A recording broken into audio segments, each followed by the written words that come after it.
What's up everyone, Zachary Seif here, and today we're going to be going over what's in my guitar case for 2022.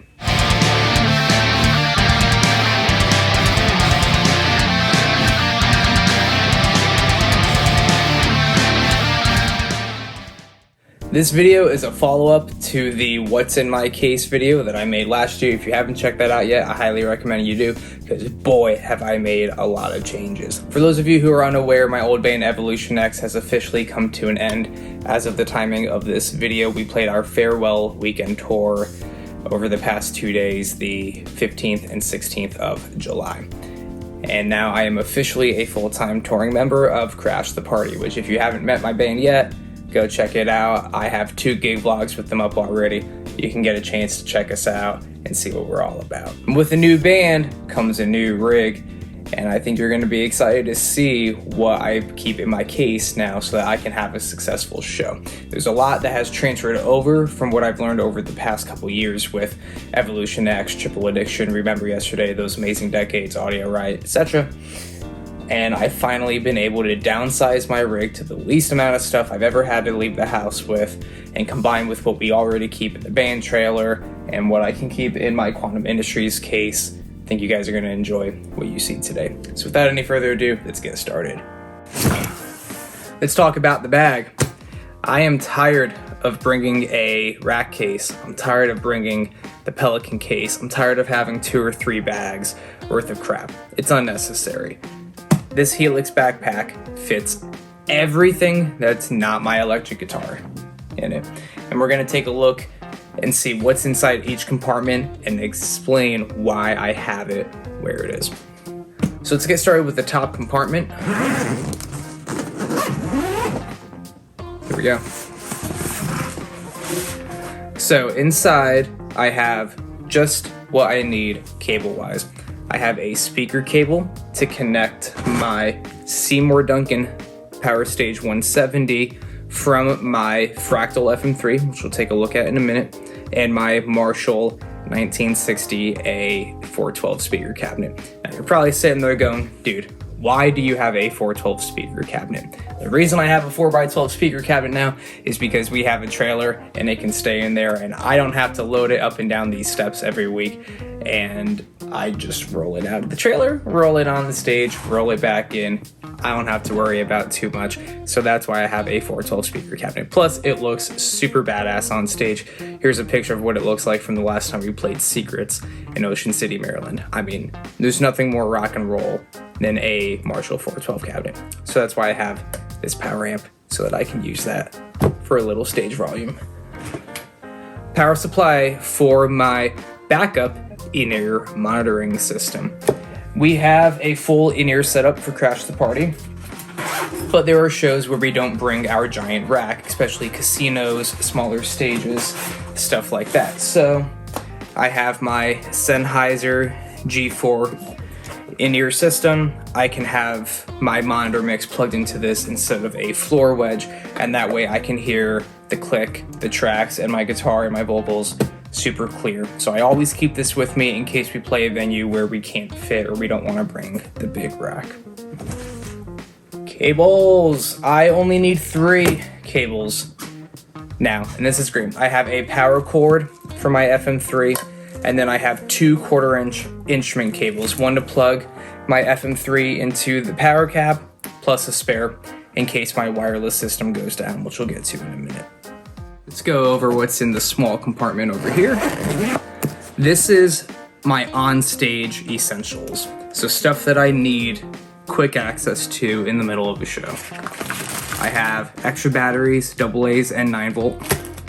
I have a capo. We currently don't use this in the set, but if there's ever a night that we want to change things up, or if there's a request that we want to fulfill, or we need it in the future, at least I have it and I don't have to worry about going out and buying one while on the road.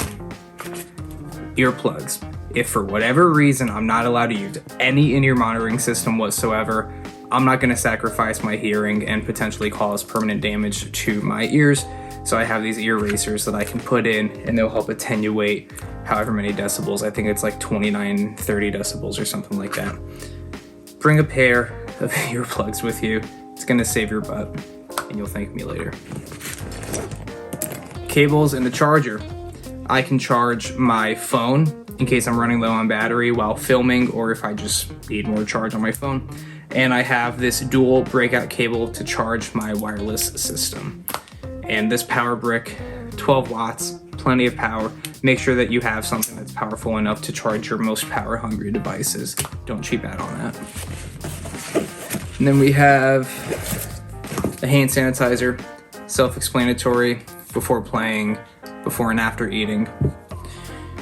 Lotion, as you guys can see, just got a new tattoo. Got to keep this moisturized on the road. Plus my skin gets dry when we travel, and just having a regular non-comedogenic, no irritation, fragrance-free hand lotion is always good to have. Never know when you're gonna need it. Spray deodorant, as I've explained before, if you smell, it's not good. Just real quick, and this will get you refreshed on the stage. And then I keep a spare pack of guitar picks. In case anything happens, I like to have picks in multiple locations. I keep them in my guitar case, I keep them in my pedal board bag, and I keep some in my wallet. It's always good to have them in multiple places, just in case if for whatever reason you throw too many out to the crowd, you leave the whole pile of them at the venue that you played 2 days ago, or if you just run out and need something and don't want to stop at a store. And now for the big compartment.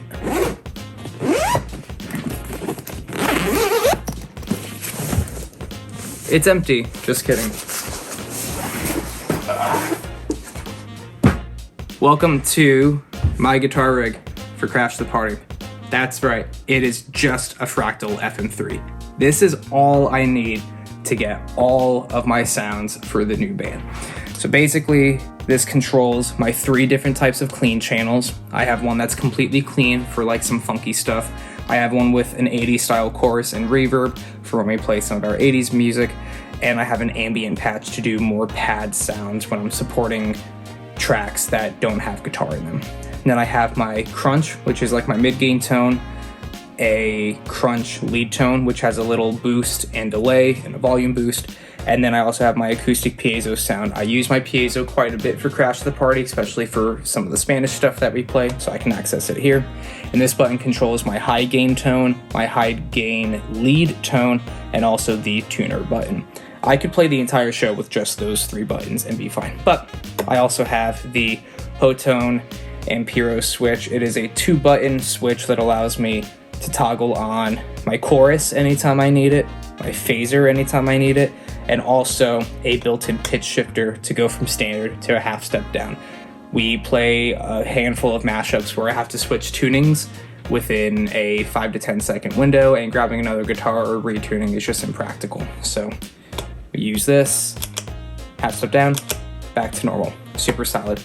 I don't need any expression pedals. I'm tired of dealing with extra TRS cables, and I'm tired of having expression pedals break down on the road. Nothing really lasts all that long. I love my Mission Engineering pedal, but I've already started to have issues with my replacement that I had from last year. I already replaced it once, and it's just less cables, less pedals, the better. I don't need a wah pedal, so there's no point in bringing it out. This is it. It's just this. And as you can see, I've taped the TRS cable for the Hotone back there. And I still have some dual lock if I ever want to go back to a pedal board. But for now, I just place this down, plug all my cables into it, and that's my tone. Last but not least, let's go over what's inside my GTX pouch. So for those of you who are familiar with the Quantum Industries cases that I sell, we have a couple models of cases, and each of them come with different size bags. This is the bag that comes with the BGXL, which is the bass and guitar model. You can check out the video I made there if you want to check out the case. I also talked about why I like this big bag versus the smaller one. This is all the stuff that I need for every show, as well as my emergency tech kit. So let's go over what's inside. So I have a instrument cleaning cloth. This is pretty self-explanatory. I have gaff tape so that I can keep the stage nice and tidy and I don't trip over my cables. Custom in-ear monitors. These are my JH Audio JH16 V2s. These have 10 drivers per side, or 10 speakers. I have never had such a clear sound on stage. These are the greatest investment I think I made, and if there's anything that you should not cheap out on in your entire live rig, instruments, amps, cables, drums, keys, whatever. It's your in-ear monitors. If you want to have crystal clear audio at a reasonable volume that saves your hearing and blocks out external noise because they're custom fit to your ears, check out JH Audio. I'm not affiliated with them in any way, shape, or form, but I guarantee you that you will not regret a single penny that you drop on custom in-ear monitors. My emergency tech kit. This has all of the important stuff I need for changing strings on the road. Keep a couple sets with me. I have a screwdriver that has both Phillips and flathead. I have a multi-tool that has hex wrenches and little screwdrivers. I have a little headstock rest so I can lay my guitar down and do string changes. String winder, I have truss rod, keys for my PRS guitars, clip-on tuner, different wrenches. I have a string height ruler here, extra spring in case any of my guitars need one or something breaks or whatever. Ernie Ball Wonder Wipes, these are the shit. They clean everything off of your guitar. I always keep some on me. And a nickel so that I can remove my PRS locking tuners with ease. And then I have a slightly smaller pouch just so things aren't too loose in here. And this has my every show essentials. I have my in-ear monitor pack. I have my Sennheiser XSW wireless guitar system. Again, these things are fantastic. Seldom have any issues. Plug it into the guitar, plug it into the FM3, and I can walk around wherever I want, interact with the crowd, jump off of platforms, or just do a bunch of stupid dance moves and not get caught on my cables. I have my Angel Vivaldi pick tin. I'll show you what kind of picks I'm using lately. For a while, I was strictly using the Eric Johnson Jazz 3s. These are a 1.38 millimeter jazz style guitar pick. These things are super sturdy, super reliable, and I love them.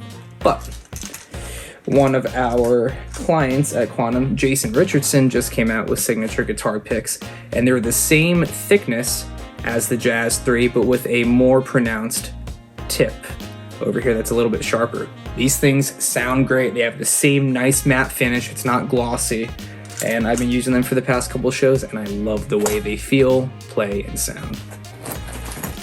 And last but certainly not least, extra batteries for my in-ears. I use the Eneloop rechargeables because if you're going to go out and buy new batteries every week, you're going to be wasting so much money on batteries every year. Just get the rechargeables, recharge them when you get back home, or bring a little charger with you on the road and save yourself the hassle, headache, time, and money. And the final thing that I want to mention is a portable power supply. You never know when you're going to have power when you're on the road. So this Rav Power Bank, this is the same one you've seen before. It's 26,800 milliamp hours.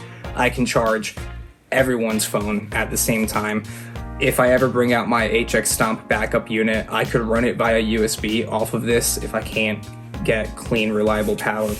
It's just a smart idea for at least one person in the tour van to have a portable power supply, just in case.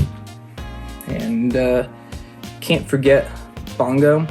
Bongo has been to every show that I've played since 2020. I don't remember when I got him. It was either as a kid or I bought it out shopping one day with probably an ex-girlfriend or something. But Bongo comes with me everywhere. He's seen a lot of shit. And he just kind of sits on top of my case. People try to come up and say hi to him or take pictures. He's been stolen a handful of times, which is not very cool. Don't touch my monkey. I had to include him in this video because he's a quintessential part of my tone, and I don't like to monkey around too much. And that just about wraps up today's video. I hope you all enjoyed seeing what goes on behind the scenes and what I always prepare so that I can have a successful show with my band Crash the Party. As always, leave your thoughts and opinions in the comments below. I read and respond to every single one. Let me know if there's something that I missed or that you think I should start bringing in addition to what I already have. I'd love to check out what you all think that I should bring out on the road as well. Be sure to check me out on social media. I have links in the description below if you want to come check out Crash the Party, check out our summer tour schedule, and see if you're around. As always, smash that subscribe button. Until next time, everyone, keep on following your dreams.